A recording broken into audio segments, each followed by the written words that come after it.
தலைக்கணம் இல்லாத முதல்வர் புஷி ஆனந்துக்கு செய்த செயல் கண் கலங்க வைக்கும் சம்பவம். முதல்வராக விஜய் பதவியேற்ற பின்பு அவருடைய செயல்பாடுகள் ஒவ்வொன்றும் மிக உன்னிப்பாக கவனிக்கப்பட்டு வருகிறது.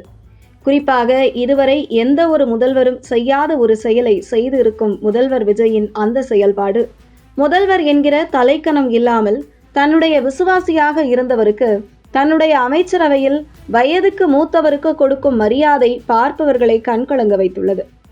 அமைச்சராக பொறுப்பேற்ற புஷி ஆனந்த் மற்றும் செங்கோட்டையன் இவர்கள் இருவரையும் அவர்கள் அறைக்கு சென்று இருக்கையில் அமர வைத்து அழகு பார்த்தார் முதல்வர் விஜய்.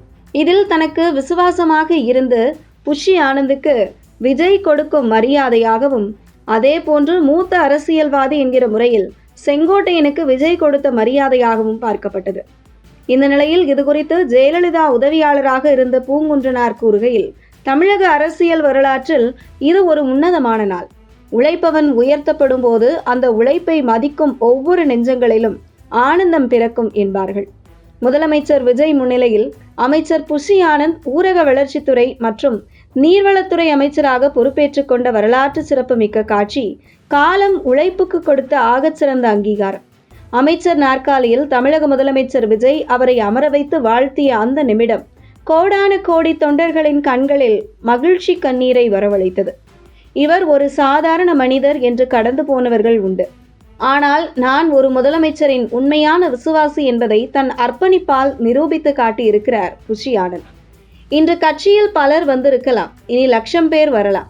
ஆனால் ஒன்றுமில்லாத காலத்தில் இருந்தே, மன்றம் விதைக்கப்பட்ட நாளில் இருந்தே தன் குருதியையும் வியர்வையும் சிந்தி இயக்கத்தை வளர்த்தெடுத்த மூத்த தியாகிகளுக்கு தான் என்றும் முதல் முக்கியத்துவம்.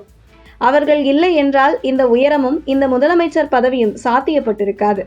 தமிழக வெற்றிக் கழகத்தை இவ்வளவு கட்டுக்கோப்போடும் கண்ணியத்தோடும் வைத்திருக்கிறார் என்றால் அதற்கு மிக முக்கிய காரணம் இவர்தான்.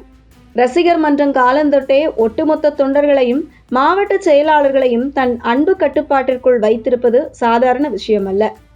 அண்ணன் சொன்னால் மறுபேச்சு இல்லை என்று எல்லோரையும் கட்டி போட்டிருப்பது அவரது அதிகாரம் அல்ல, அவர் காட்டிய அதீத அன்பு.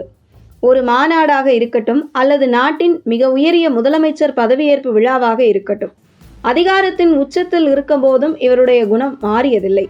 பதவியேற்பு நாளில் கூட உள்ளே வரும் நுழைவு வாயிலில் நின்று கொண்டு தன்னை நம்பி வந்த சாதாரண ரசிகனும் தொண்டனும் உள்ளே வராமல் போய்விடக்கூடாது என்ற நல்ல எண்ணத்தோடு எல்லோரையும் அரவணைத்து உள்ளே அனுப்பிய அந்த பாங்கு, அதுதான் புஷி ஆனந்த். எல்லா மாநாடுகளிலும் எல்லோரையும் இன்முகத்தோடு கட்டுப்படுத்தும் அந்த நிர்வாகத்திறன் தனித்துவமானது. உண்மை எங்கே இருந்தாலும் அதை உரக்கச் சொல்ல வேண்டும். உழைப்பால் உயர்ந்த நல்லவர்களை உலகம் பாராட்ட தயங்காது. மக்களுக்கான ஊரக வளர்ச்சித்துறை மற்றும் நீர்வளத்துறை அமைச்சராக பொறுப்பேற்று உள்ள மாண்புமிகு புஷி ஆனந்த் அவர்கள் பூரண உடல் ஆரோக்கியத்தோடும் நீண்ட ஆயுளோடும் மக்கள் பணிகளில் சிறந்து விளங்கி என்றும் மக்கள் மனதில் நீங்கா புகழ் பெற நெஞ்சார வாழ்த்துகிறோம் என பூங்குன்றனார் தெரிவித்துள்ளார்.